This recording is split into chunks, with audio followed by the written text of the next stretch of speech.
السلام عليكم. لو أنت زيي وزي ناس كتير بتصحى كل يوم الصبح تلبس وتنزل على شغلها، ترجع آخر اليوم تعبانة وهلكانة، وآخر الشهر بتقبض تدفع الإيجار، الفواتير، الأقساط، وبعدين بتعيد نفس اليوم تاني وتالت وعاشر. الحياة بتتعاد بالملي كل شهر، نفس الروتين ونفس الموال. وبعدين يجي واحد من الناس دي ويقول لك أنا حاسس كده إني واقف مكاني، ما بتحركش لقدام خطوة واحدة، حاسس كده إن ماليش لازمة ودوري مش مهم غير إني أشتغل وأقبض آخر الشهر. أنا الحقيقة زيك في نفس الموال ده، وعايز أقول لك على حاجة: لو أنت بتشتغل علشان المرتب بس، علشان تقبض آخر الشهر، علشان تعرف تاكل وتشرب، بصراحة العيشة دي مش دي اللي بتمناها أو بنتمناها. أعتقد أغلبنا كده بس بيقول يلا هعمل إيه، مفيش غير كده. بس حابب أقول لك برضه شغلك ده هيأكلك بس عمره ما هيخليك تكبر. الشغل هيفضل محافظ على حياتك أيوة زي ما هي، بس من غير أي تغيير أو تطور. لازم نعرف إن العمل مش مجرد وسيلة علشان تدفع بيها فواتيرك وأقساطك بس. العمل المفروض يبقى فرصة ليك علشان تتعلم، عشان كمان يبني شخصيتك، وكل يوم يضيف قيمة جديدة لنفسك. شغلك المفروض يبقى زي المدرسة، كل يوم بنتعلم حاجة جديدة، تضيف لنفسك مهارة حتى لو حاجة بسيطة. كل شهر المفروض انك تحس انك احسن من الشهر اللي قبل، تحس انك عندك خبرة اكبر. طيب لو الشغل اللي انت فيه ده مش بيحتاج مننا غير خطوات معينة بتتكرر يوميا، ومش هيحتاج منك اكتر من كده، فبالتالي مفيش اضافة جديدة ليك. عايز اقول لك هنا ان الشغل ملوش ذنب، لان هو الشغل اللي انت فيه كده مش محتاج منك اكتر من اللي مطلوب تكراره يوميا. ولو الشغل اللي انت فيه برضه ما فيهوش فايدة غير المرتب اللي بتقبضه اخر الشهر، انا بقول لك انت اللي لازم تدور على انك تضيف لنفسك. لازم تدور انك تتعلم مهارات جديدة تخليك مش قلقان في اي وقت انك تسيب المكان اللي انت فيه. اتعلم مهارة جديدة، دايما دور انك تفتح لنفسك سكة تانية تكون خطتك البديلة. لازم تعمل حاجة لنفسك علشان في اي وقت حبيت تغير كاريرك يبقى عندك المؤهلات اللي تؤهلك لده. الطرق كتيرة علشان تطور من نفسك، في كورسات اونلاين، في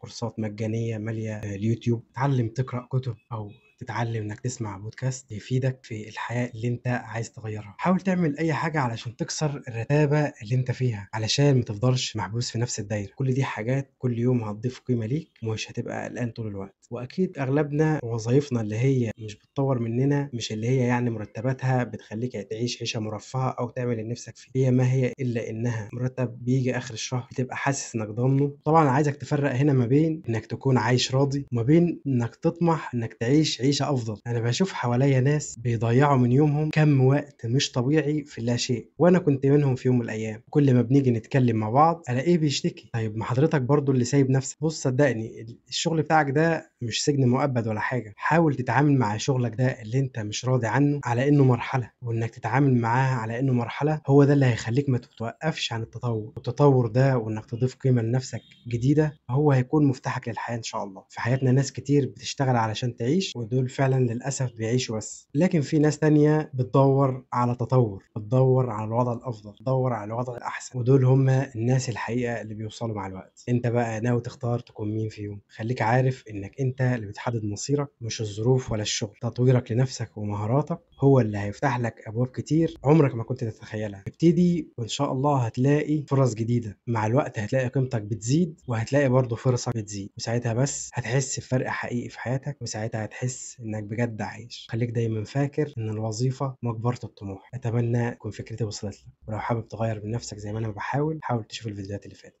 والسلام عليكم.